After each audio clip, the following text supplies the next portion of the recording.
land and soil. The quick overview on that is that it could be contaminated through heavy metals, industrial waste, which could lead to our water being contaminated or our soil not getting enough nutrients, which means that our plants can't grow. So that means there's risk for humans in our lifetime because of the whole stuff happening in our environment. So what can cause it is the landfills and sewage that are controlled by either our household or everywhere else.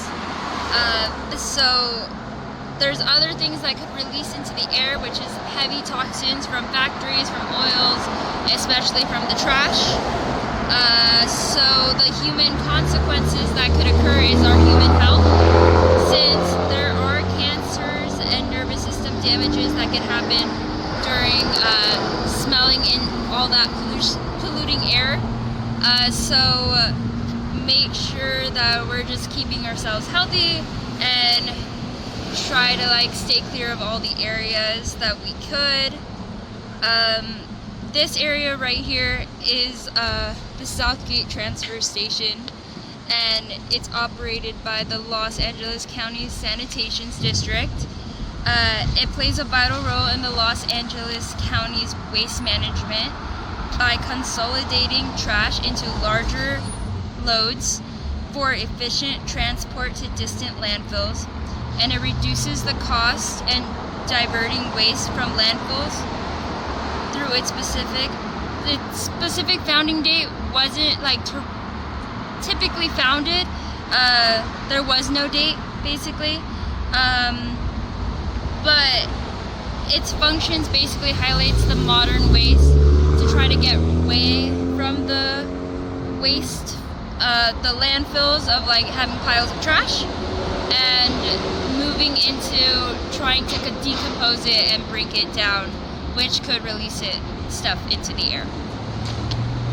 So some key things to talk about is that the truck traffic here is the station's operation involves numerous trucks, so the toxins release into the air, and it's not good for the environment to smell all that stuff. The facility emissions waste breaks down and it releases components like gases, methane, and it can emit to other pollutants into the air. So the landfills and transfer stations, just like these, can produce toxic liquid, which is leachate.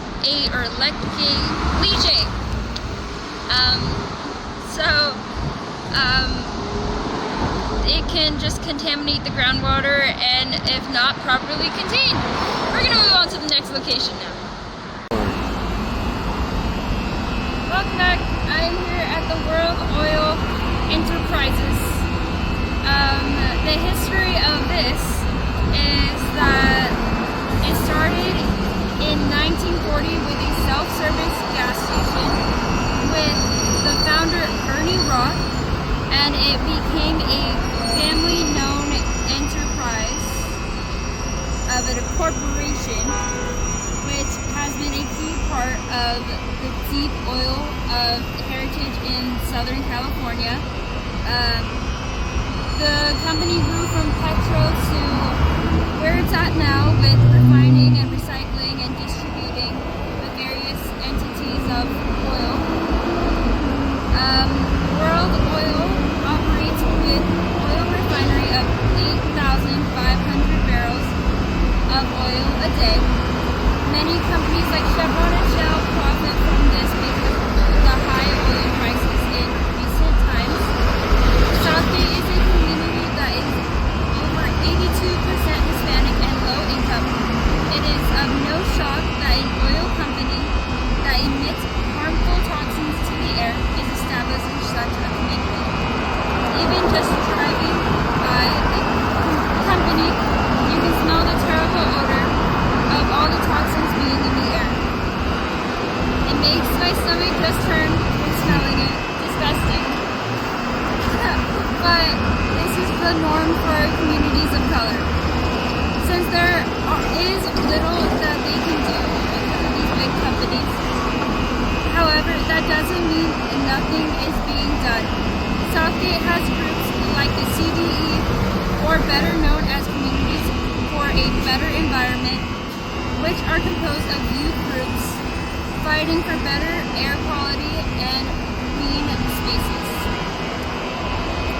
Even with these efforts, the communities around here have to deal with the primary and secondary after effects of these toxins filling up the air.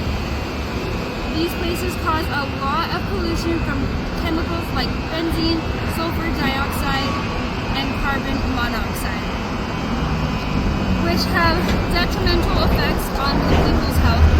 It also causes a less than livable community because of the smells and lack of regulated cleaning around the areas. So, from the article, study finds white Americans primarily cause of air pollution, but black people and Latinx are the ones who breathe it. The quote I found was that the number was even higher for non-white Hispanics, who breathe in 63% more air pollution than they cause. As for white Americans, the study found that they breathe in 17% less air pollution than what they bring in. From our textbook, what is critical environmental justice? The quote I found was that lastly, the very material landscapes being polluted and fought over in the EJ struggles are deeply imbued with meanings that are gendered, sexualized, and expressed as such in local and global imaginaries. State policies, corporate practices, and activist resistance campaigns. So my Take Action plan is to create a campaign so we can have like 20 people a part of it. And we will put flyers up so everyone can scan the QR code and join our campaign. And we would be able to take it to any locations that's a part of our campaign, especially like, let's say here. And we will protest and say, you better give us clean